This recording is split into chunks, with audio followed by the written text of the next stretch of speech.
દિવસ દરમિયાન ગુજરાત પ્રદેશ ભાજપના નવા પ્રમુખનું નામ જાહેર થતાની સાથે જ આ દ્રશ્યો છે. અહીંયાથી પ્રમુખ જે છે તે પોતાનું પદ ગ્રહણ કરશે. શપથ વિધિ એ પાર્ટી તેમને અપાવશે. નવા પ્રદેશ પ્રમુખ એ પદ ગ્રહણ કરશે અહીંથી. અને આ એ મંચ છે અહીંયા જે બનાવવામાં આવ્યું છે. આ એ મંચ ઉપરથી ગુજરાત ભાજપના પ્રદેશ પ્રમુખ જે નવા બનવાના છે એ નવા પ્રદેશ પ્રમુખ જે છે તે આ મંચ ઉપર ઉપસ્થિત રહેશે. અહીંયા તેઓ પોતાનો ચાર્જ લે છે અને અહીંયા ધીરે ધીરે કામગીરી એ શરૂ કરવામાં આવી છે. નવા પ્રદેશ પ્રમુખ જયારે આજના દિવસ દરમિયાન જાહેર થાય તેવી પૂરેપૂરી શક્યતા છે. આવતીકાલે વિજય મુહૂર્તની અંદર એ જ નવા પ્રદેશ પ્રમુખ જે છે તે તેમનો શપથ વિધિ એટલે કે પોતે એ ચાર્જ લેશે. આપ જો અહીંયા એ તૈયારીઓને આખરી ઓપ આપવામાં આવ્યો છે. આજે મોડી સાંજ સુધીમાં આ એ મંડપ અહીંયા નાખી દેવામાં આવશે, સ્ટેજ તૈયાર કરી દેવામાં આવશે. લગભગ બપોરે 2 કલાકની આસપાસ આ એ મંચ જે છે તે તૈયાર થઈ જાય અને ત્યારબાદની વાત કરવામાં આવે 2 વાગ્યાની અરસાની આસપાસ એ નામ પણ જાહેર થઈ જાય. નામ જાહેર થયા બાદ ટૂંક જ સમયની અંદર આ મંચ તૈયાર થશે અને મંચ તૈયાર થતાની સાથે જ એ નામ પણ જે છે તે પણ સામે આવે તેવી શક્યતાઓ છે. નામની જયારે વાત કરવામાં આવે કુણાલ, તો જગદીશ વિશ્વકર્મા રાજ્ય સરકારના કેબિનેટની અંદર તેઓ સ્થાન ધરાવે છે. રાજ્ય સરકારના તેઓ મંત્રી છે. મંત્રીની સાથે સાથે તેઓ નિકોલ વિધાનસભાના ધારાસભ્ય છે. અને આપે જે કહ્યું હતું કેમ CR પાટીલની જગ્યા ઉપર જગદીશ વિશ્વકર્માનું નામ અત્યારે મોખરે છે, તો પહેલી વાત એ કે ગુજરાત સરકાર અને સંગઠન સાથે રહેવાનો બહોળો અનુભવ છે. અમદાવાદ શહેરના તેઓ પ્રમુખ રહી ચુક્યા છે. અમદાવાદ શહેરના પ્રમુખ જયારે તેઓ હતા તે દરમિયાન તેઓ નિકોલના ધારાસભ્ય હતા. ત્યારબાદ અમદાવાદની અંદર જે કોર્પોરેશનમાં પરિણામ મળ્યું એ પરિણામ બાદ તેમને રાજ્ય સરકારના મંત્રી બનાવાયા. મંત્રી બનાવતાની સાથે તેમનું સંગઠન અને સરકારની સાથે કેવી રીતે સમન્વય કરીને ચાલવું એ તેમને ખૂબ તેમની સારી આવડત છે. સાથે સાથે ઓબીસી નેતા પણ છે. સારા એવા નેતા. જ્યારથી રાજ્ય સરકારના મંત્રી બન્યા છે ત્યારથી એક પણ વખત તેઓ વિવાદમાં નથી આવ્યા. વિવાદ વગરના નિર્વિવાદિત વ્યક્તિ, સારી એવી છબી તેમની અને સાથે સાથે ગુડ બુકની અંદર પણ તેમનું સ્થાન છે. વડાપ્રધાન નરેન્દ્ર મોદી અને કેન્દ્રીય ગૃહ અને સહકારિતા મંત્રી અમિત શાહની ગુડ બુકની અંદર તેમનું નામ છે.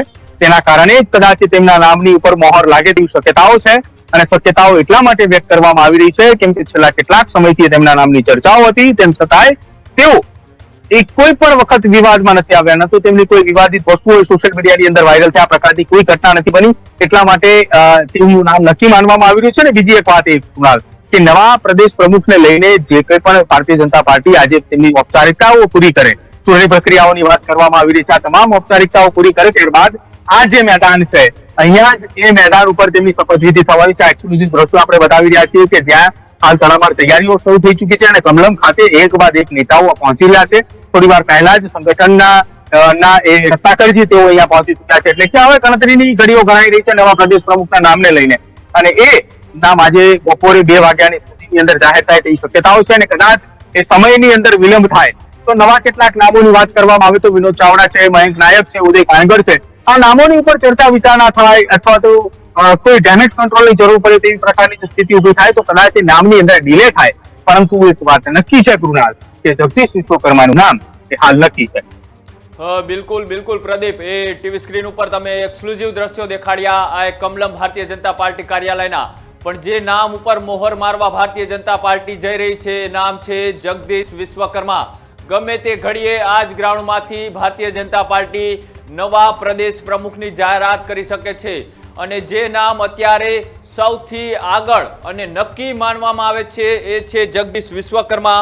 જગદીશ વિશ્વકર્માનો હું તમને થોડો પરિચય આપી દઉં તો જગદીશ વિશ્વકર્મા એ બાળપણથી જ એ RSS સાથે જોડાયેલા અને ભારતીય જનતા પાર્ટીની વિચારધારાથી વરેલા નેતા છે.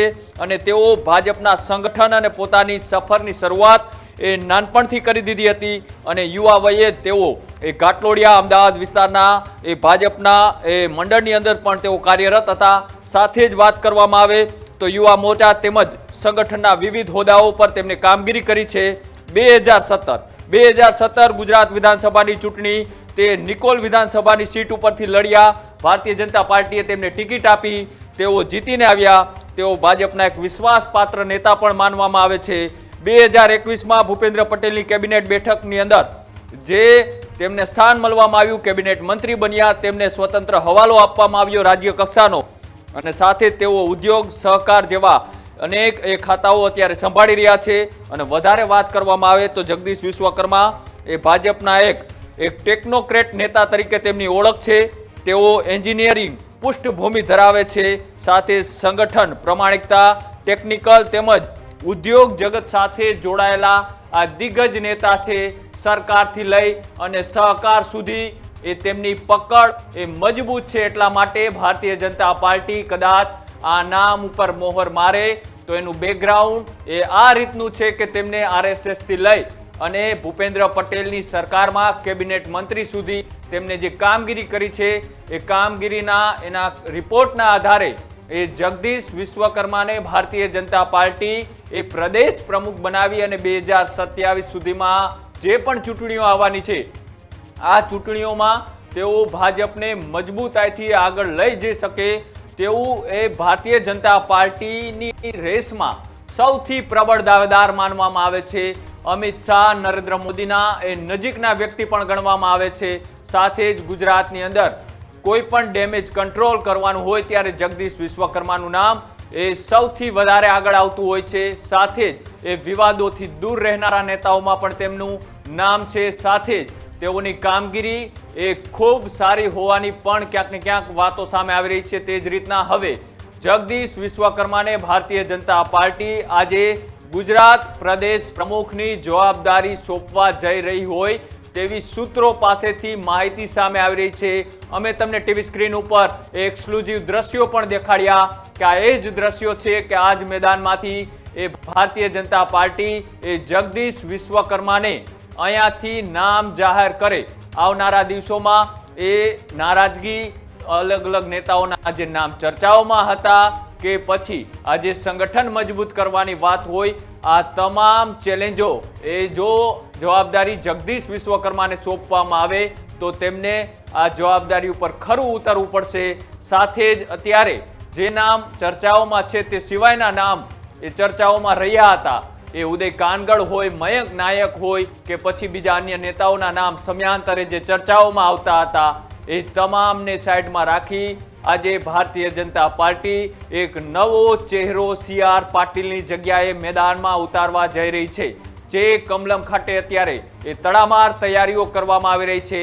કમલમ ખાતે મંડપ બાંધવાની કામગીરી પણ એ અત્યારે શરૂ કરી દેવામાં આવી છે અને સૂત્રો એવો દાવો કરી રહ્યા છે કે 2 વાગ્યાની આસપાસ એ ભારતીય જનતા પાર્ટીના તમામ દિગ્ગજ નેતાઓ એ કમલમ કાર્યાલય ખાતે પહોંચશે અને તેની સાથે જ ભારતીય જનતા પાર્ટી એ નવા ભારતીય જનતા પાર્ટીના પ્રદેશ પ્રમુખની એ જાહેરાત કરે છે. આ જે સૂત્રો પાસેથી સમાચાર મળી રહ્યા છે એ લગભગ ફાઇનલ માનવામાં આવી રહ્યા છે. હજુ પણ આની અંદર ક્યાંક કોકડું ગૂંચવાયું હોય તેવા કોઈ પણ સમાચાર હજી સુધી સામે નથી આવી રહ્યા. આ ફાઇનલ અને એક્સક્લુઝિવ સમાચાર છે કે તમે જે ન્યૂઝરૂમની એ ટીવી સ્ક્રીન ઉપર જોઈ રહ્યા છો એ સમાચાર એ સૂત્રો પાસેથી મળી રહ્યા છે કે ભારતીય જનતા પાર્ટી ગમે ત્યારે એ નવા પ્રદેશ પ્રમુખ તરીકે જગદીશ વિશ્વકર્માના નામની જાહેરાત કરી શકે છે.